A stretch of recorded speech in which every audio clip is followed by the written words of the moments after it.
E aí pessoal, tudo bem? Hoje nós vamos ter mais uma videoaula do canal Viaja Nessa História, da professora Luísa Gantz. Eu sou a professora Luísa Gantz, né? A conquista e a colonização da América é o tema da nossa videoaula de hoje, tá? Primeiro, para falar dessa conquista e dessa colonização, a gente tem que falar das viagens que foram feitas, né? Dentro daquele contexto de expansão marítima, de busca de novas rotas que nós vimos nas aulas anteriores, nós vamos ter as viagens que o Colombo vai fazer. Colombo era um navegador genovês que ele vai propor aos reis de Portugal e de Espanha uma rota marítima até as Índias, navegando pelo oeste para se chegar a leste, né? A ideia do Colombo é que a produção científica da época diz que a Terra é redonda. Se a Terra é redonda e não tem o abismo, eu posso navegar por um... Imaginem que isso daqui, tá? É redondo, tá? Não tem nada redondo aqui pra gente poder fazer. Pera aí. Aqui, ó. Tá redondo. Eu tô navegando, eu tô nesse ponto aqui, tá? O que que eu quero? Eu quero chegar nessa partezinha. Ou eu posso fazer assim, ou eu posso fazer toda a volta, né? E chegar até aqui, se o negócio é redondo, né? Bom, a partir disso, o que que nós temos? Nós temos a viagem que o Colombo vai fazer. Espanha aceitou financiar essa viagem. Não bem a Espanha, porque como a gente viu na aula anterior, ainda não era a Espanha. Já tinha se unificado a partir de um casamento, foi a rainha de Castela, Isabel de Castela, tá? Que deu o financiamento a Cristóvão Colombo. O casal é Isabel de Castela e Fernando de Aragão, tá? Esse casal real vai formar a Espanha que a gente conhece, né? Mas é a rainha de Castela que financia o Colombo. O que que se sabe? Tinham conhecimento de terras a oeste. Nós vimos nas aulas anteriores, até sobre o mundo medieval, né, que os vikings já tinham mapas provando de que existiam ilhas a oeste. Então tu não pode dizer que não tem conhecimento nenhum de ilhotas, né, ou de regiões de terra que existam na parte oeste da Europa, né, a oeste da Europa.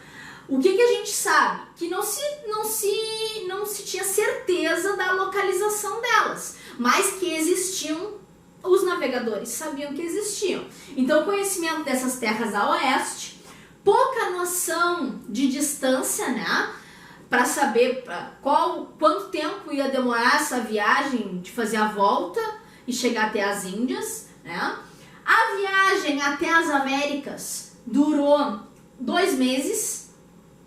Começou em 3 de agosto de 1492, em 11 de outubro de 1492, Colombo chega nas ilhas do Caribe, tá? Colombo não chegou na parte continental das Américas, tá bem? Isso daí é outro navegador. Ele vai chegar nas Bahamas, no Caribe, e vai ser financiado pela rainha de Castela. As caravelas que ele usou foram 3, tá? Pinta, Nina e Santa Maria. A terra em que ele chegou, ele acreditava que ele tinha chegado às Índias, então ele chamou de Índias Ocidentais. Então, o lado da Índia pelo Ocidente, tá? Américo Vespúcio é o navegador que vai chegar na parte continental da América. E o Américo Vespúcio, ele tinha a ideia contrária do Colombo. Colombo achou que chegou nas Índias. O Américo Vespúcio disse que não, que acreditava que aquela porção de terra era uma terra independente. Posteriormente, o nome do continente foi dado em homenagem ao Américo Vespúcio, porque a teoria dele de que não era as Índias estava correta, tá?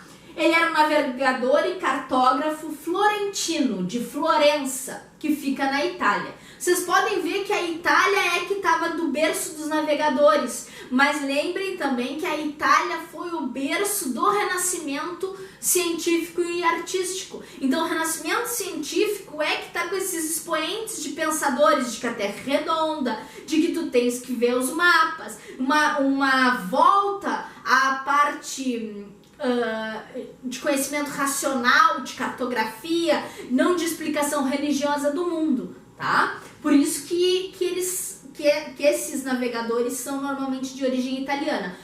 Por que eu falo Florença, Gênova e não falo necessariamente Itália? Porque a Itália vai se unificar como país, que a gente viu na aula passada, só bem mais tarde, séculos depois. Então o que nós temos são principados, são reinos, são cidades comerciais, tá? E aí Florença vai ser uma delas. Vai viajar para a América em 1499, tá? Pela Espanha, em 1501, financiado por Portugal.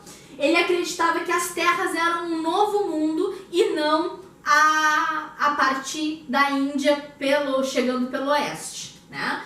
Nós temos também Pedro Álvares Cabral, que vai ser um nobre português, que vai velejar por Portugal, tá? Vai sair com 13 navios sob seu comando, tá? Entre caravelas e navios menores, tá?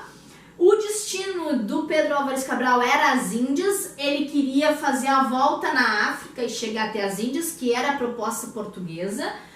4 navios vão naufragar perto do Cabo das Tormentas, que depois que o Vasco da Gama conseguiu passar, vai ficar chamado de Cabo da Boa Esperança.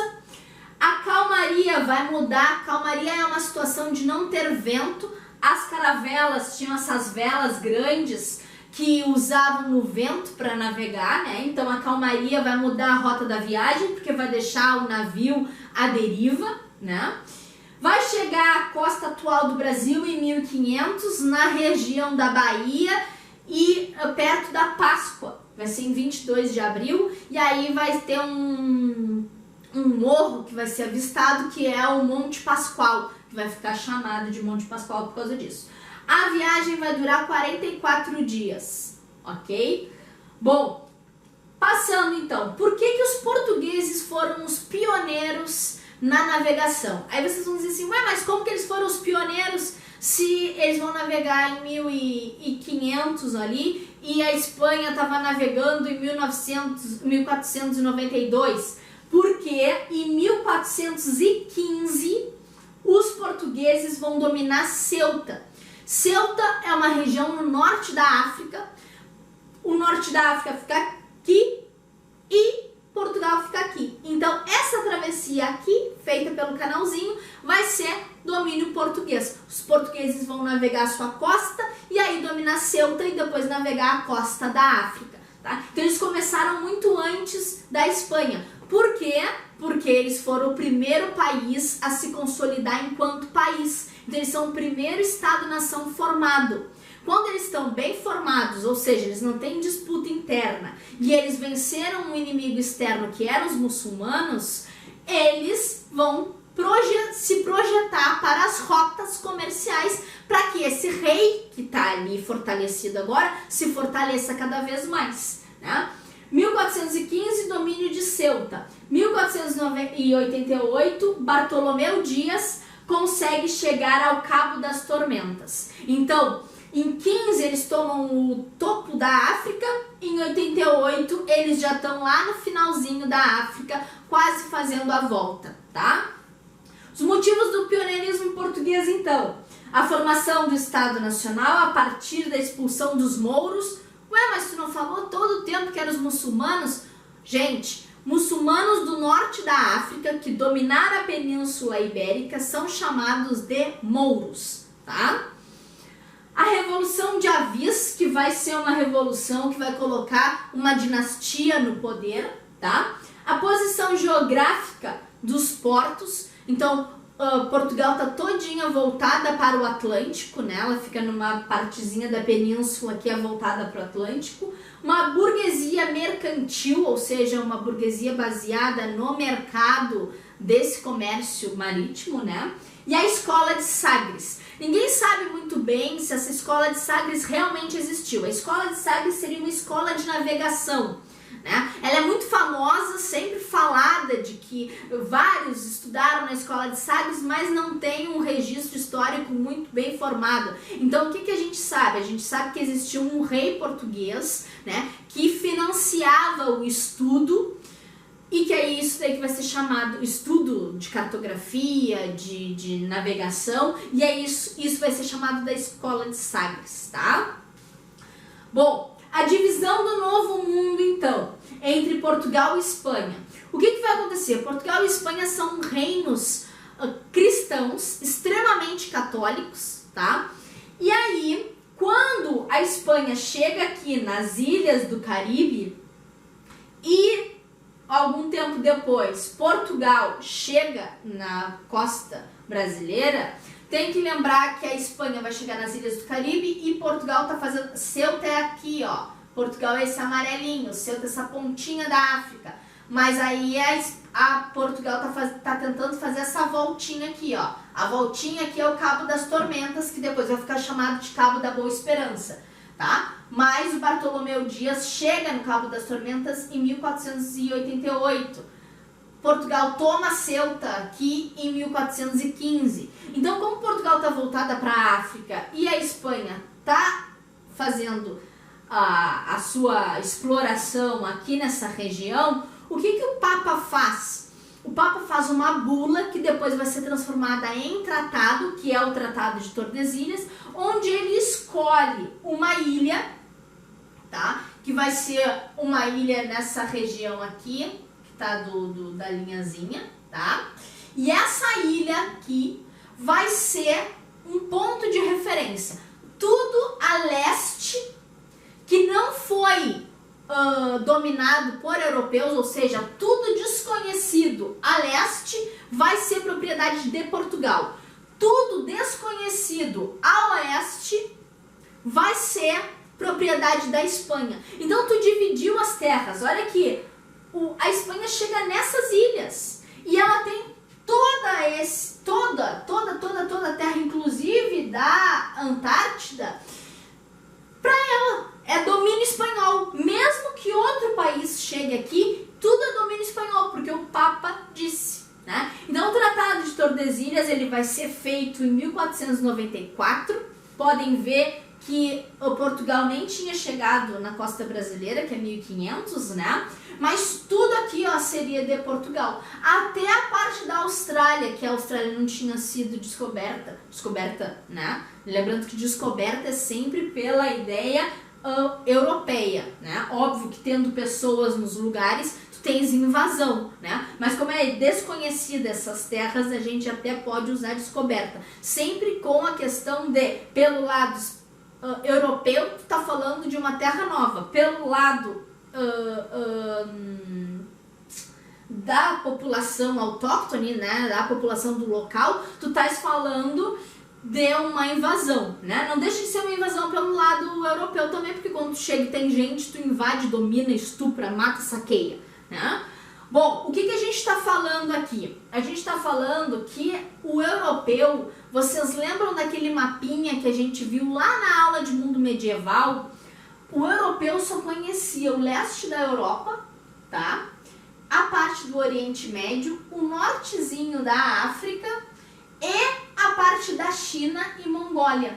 A Rússia, o europeu não conhecia. Então, tanto que tá aqui, ó, essa parte aqui é parte da Rússia. E tá aqui como domínio espanhol. Por quê? Porque são terras que não são conhecidas. Então, o Novo Mundo, tudo que não foi conhecido pelos europeus, tá dividido aqui, ó, entre Portugal e Espanha, tá? Mesmo que eles não tenham dominado todas essas terras. Bom, passando. A conquista, então, como é que vai ser? Eu fiz sempre um paralelo pra gente ir comparando, tá?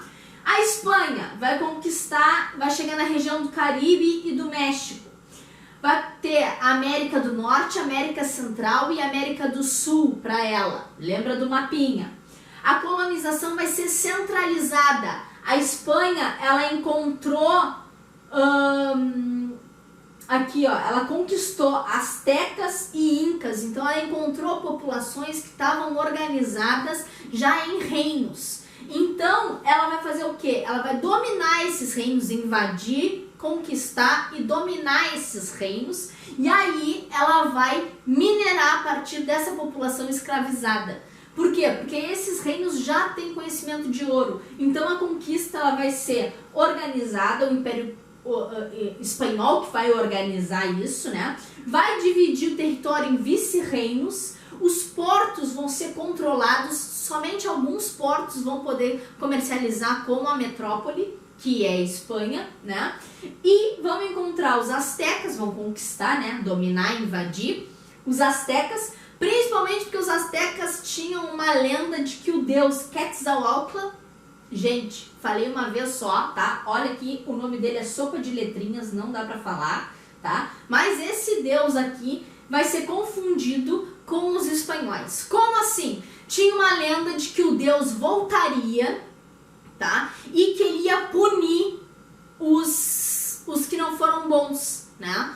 E aí, como os espanhóis vêm com armadura, então se tu tem flecha, eles não são mortos. Vem com arma de fogo, que parece que ele tem raio nas mãos. E vem em navios que navegam sobre a água, muito, muito grandes, diferente das canoas, né? Vão ser confundidos com o Deus.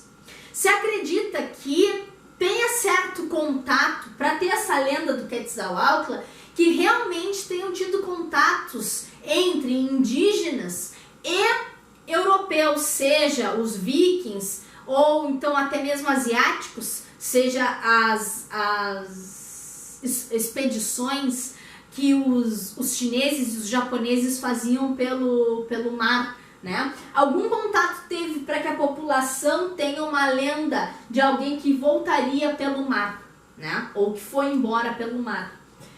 E os incas foram dominados também pelos espanhóis. Lembrando que as conquistas são sempre extremamente violentas, poucos números de espanhóis perto da quantidade da população indígena, né? Desses reinos aqui, dessas civilizações, que nós vamos ver numa próxima aula, essas civilizações, mas tem para ajudar os espanhóis, os europeus, as doenças que os indígenas não eram imunes. Então a varíola vai matar horrores, a gripe vai matar horrores, né, de indígenas, somente pelo fato deles não terem a imunidade que os europeus terem, porque os europeus tinham contato com essas doenças, né, mais constante.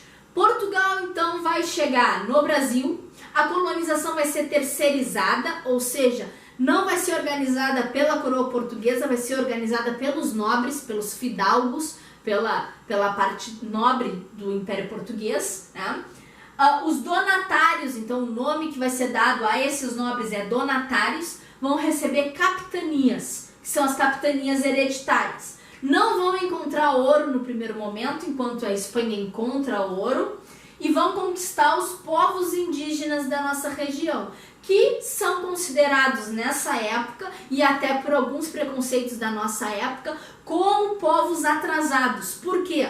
Porque alguns povos não vão ter desenvolvido a agricultura. Ué, mas tu falou lá nos vídeos do primeiro ano que tu tens a agricultura sendo feita no Neolítico.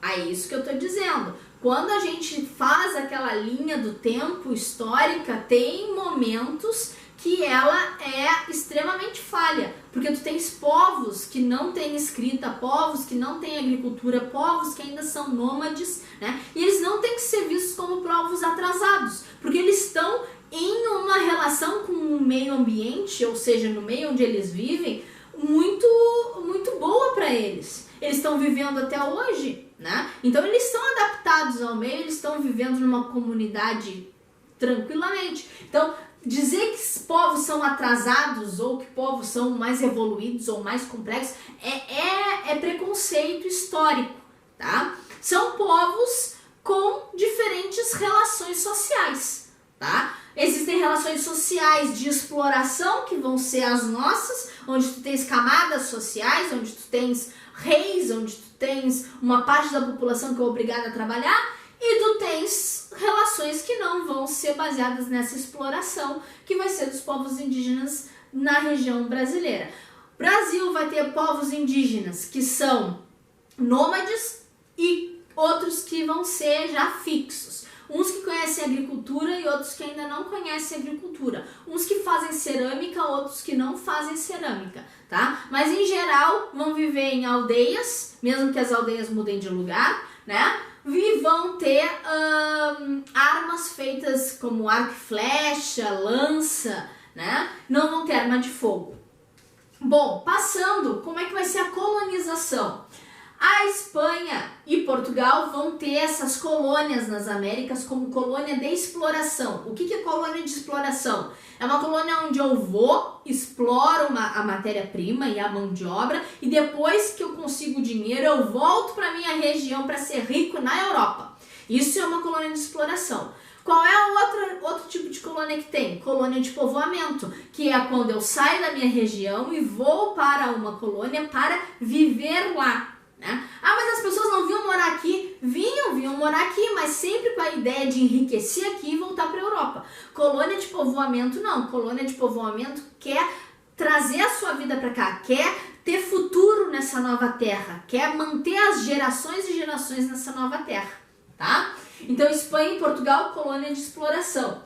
Espanha inicia a colonização logo que invade, logo que conquista, tá? Portugal vai inicializar a colonização 30 anos depois de chegar. Por quê?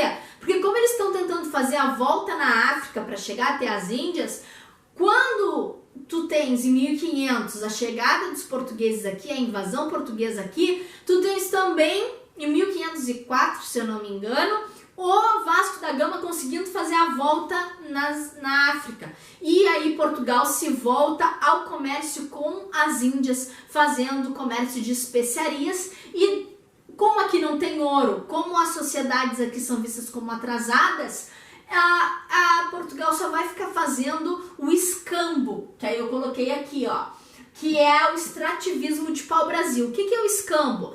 Os navios portugueses chegavam na costa, trocavam bugigangas, espelho, pente, o que os índios quisessem, né, os indígenas quisessem, trocavam por pau-brasil.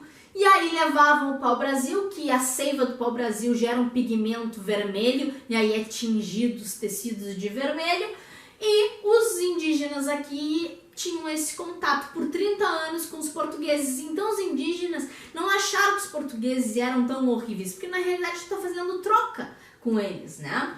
Depois sim, aí quando o comércio das especiarias começa a se mostrar caro demais pelo trajeto todo feito até as Índias, aí Portugal se volta ao Brasil para tentar explorar ele. E aí começa uma invasão violenta às comunidades indígenas, tá?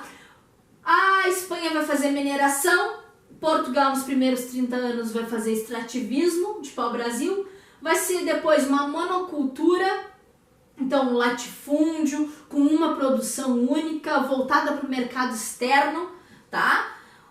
Em Portugal também, monocultura feita nas capitanias hereditárias, a escravidão da população autóctone, então dos indígenas, vai ser feita pela Espanha.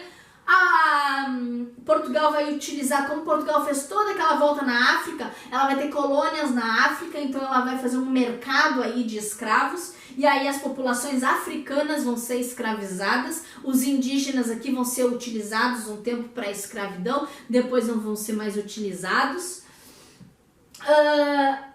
A Espanha vai ter a mita, que é o trabalho compulsório, ou seja, parte da população era obrigada a trabalhar uma parte do tempo para o rei espanhol. A mita já era feita para os reis astecas e para os reis incas, então a população pobre, o povo, a massa populacional era acostumada com esse tipo de trabalho compulsório. O que é trabalho compulsório? Um trabalho obrigatório, que tu não recebe nada por ele. Tá? Tu tens que fazer e todo o fruto do teu trabalho fica para a pessoa que é dona da terra, né? A encomenda vai ser o grande latifúndio, vai ser como se fosse umas fazendas, né? Umas capitanias. No Brasil, a capitania hereditária. A divisão vai ser em vice-reinos e capitanias gerais. O Brasil vai ser dividido em capitanias hereditárias e depois vai ter uma forma de governo chamada de governo geral. Tudo isso a gente vai ver depois mais explicadinho em uma próxima aula de Brasil Colônia, tá? Mas agora a gente só tá para poder comparar com a colonização espanhola. Bom, a América Portuguesa vai ter a união do poder político e econômico. Então, os senhores de engenho, que são os produtores de açúcar, Portugal vai fazer a monocultura do açúcar aqui no Brasil. Vão ser os grandes proprietários de terra, vão ter poder econômico e político. Os funcionários públicos, os feitores, os tropeiros, os militares, os comerciantes e os artesãos vão ser a outra parte da população, tá? Na América Espanhola vai ter uma divisão, vai ter uma classe que é o poder político e outra classe que é o poder econômico. O poder político vai ser chamado de chapetones ou peninsulares, que são quem? São aqueles nascidos na Espanha, tá? Então são espanhóis, daí peninsulares, né, da Península Ibérica, vai ser a classe que ocupa os cargos da administração, ou seja, os cargos políticos vão ser ocupados por espanhóis, ou seja, nascidos na Espanha, tá? Vão ser cargos da igreja e cargos do governo. São chamados então de chapetones ou peninsulares. O poder econômico vai ser de quem produz nas terras, que são chamados de crioulos, tá? São os descendentes de espanhóis nascidos na colônia. Então, quem nasceu na colônia, mas é rico, é descendente de espanhol, vai ser o poder econômico. Eles não podem exercer cargos da administração local, mas são eles que produzem e vendem. Então, são eles que têm o dinheiro, tá? Crioulo, tem que lembrar do cavalo crioulo aqui do Rio Grande do Sul. Crioulo é o que é nascido aqui nas Américas. Cavalo crioulo é o cavalo ibérico, tá? Tanto de Portugal quanto da Espanha, daí os países ibéricos, da Península Ibérica. Então o cavalo daquela região é trazido e depois solto no Pampa do Rio Grande do Sul. Esse cavalo vai se reproduzir, né, e vai formar o que hoje a gente conhece como raça crioula, que é a raça do cavalo do Rio Grande do Sul. Só que ele é chamado de crioulo, por quê? Porque ele é nascido na colônia, nascido nas Américas. Então lembra que os crioulos, o poder econômico é dos nascidos espanhóis, descendentes de espanhóis, assim como o cavalo é descendente dos cavalos ibéricos, nascidos aqui nas Américas. Feito? Bom, aqui a gente vai falar um pouquinho do governo espanhol, como é que ele vai funcionar, tá? O governo espanhol, então, é um governo que vai ser dividido em vice-reinos. O que é isso? São formas de organizar grandes regiões que vai ser dividida. Aqui está a parte do Brasil, que é a América Portuguesa. Aqui está os vice-reinos, tá coloridinhos. Tu vai ter vice-reino de Granada, que tá vice-reino da Nova Espanha, as capitanias. Vice-reino de Granada tá em vermelho, aqui ó, vice-reino de Granada. Nova Espanha, que tá em amarelinho. Peru, tá, que vai estar aqui em roxinho. Rio da Prata, vice-reino do Rio da Prata, aqui nesse amarelo mais escuro. E capitanias gerais, como nós tínhamos visto, que é Cuba, aqui, Guatemala, aqui, Venezuela, né? Desculpa, Venezuela, que tá, cadê? Em verde, ali. Cadê da Guatemala, então? Ah, era em marronzinho. Aqui da Guatemala e aqui da Venezuela e a do Chile aqui, tá? Então, divididos em vice-reinos e capitanias gerais. Feito?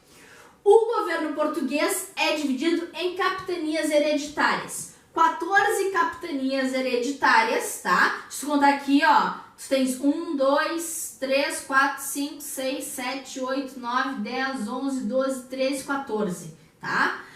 Essas capitanias hereditárias vão ser dadas a 12 donatários, ou seja, tem 2 nobres que vão receber 2 capitanias, tá? As capitanias hereditárias não deram certo, somente 2 prosperaram, que é a capitania de Pernambuco, aqui, e a capitania de São Vicente, aqui na atual região de São Paulo, tá? Com o fracasso das capitanias, que aí a gente vai ver depois numa aula posterior porque que elas fracassaram, mas já posso deixar dito que é porque a coroa portuguesa não se envolveu, né? Todo o dinheiro tinha que ser do donatário e a extensão de terra é muito grande, né? Vai ter problema de indígenas que vivem nessa terra, porque tu está invadindo a terra deles e dizendo que agora é tua, né?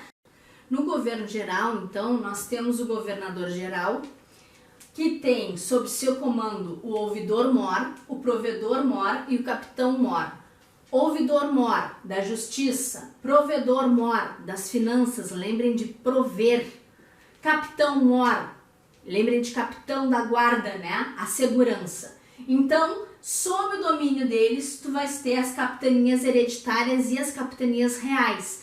Os donatários que abandonaram suas capitanias, as capitanias vão ser pegas pelos reis, tá? Pelo rei de Portugal. E as câmaras municipais, todos esses, ó, tá em ordem, quem é que é submisso a quem, né? Então as câmaras municipais submissas às capitanias, as capitanias a esses provedores, né? A esse ouvidor, provedor e capitão, e todos tendo que ter, se reportar ao governador geral. Feito? As câmaras municipais, então, elas reuniam administradores de vilas, povoados e cidades eleitos entre os grandes proprietários, vão ser chamados de bons homens. Feito? A função delas: cuidar dos problemas políticos, administrativos, judiciais, fiscais, monetários e militares no âmbito das vilas, tá? Por quê? Porque nessas câmaras aqui vai ter o ouvidor, o provedor e o capitão, que vão se reportar a estes daqui. Feito, gente? Era isso. A nossa próxima aula é sobre povos americanos e a resistência desses povos e a resistência dos povos africanos também. Ok? Curtam o canal, se inscrevam, beijão, tchau!